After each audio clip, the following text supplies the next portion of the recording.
When it comes to passive safety, the car's hardness and protective structure are paramount.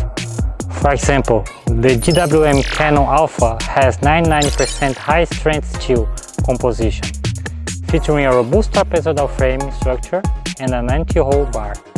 In fact, one of the most important factors in passive safety is the material used in the car. Just like the power we just mentioned, the importance of body materials greatly determines the safety factor in our daily driving or off-road experience, which is precisely one of the advantages of GWM. Crash test dummies are not just code models, they have names, ages, and even families. There is the Hybrid 3 for adult males and the Q series for children.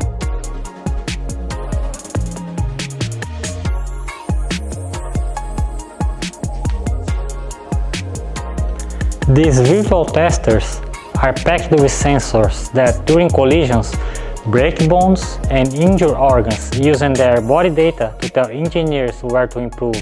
They are our digital twins, responsible for protecting real humans, silently grading every car's safety performance with their injuries. GWM. Go with more.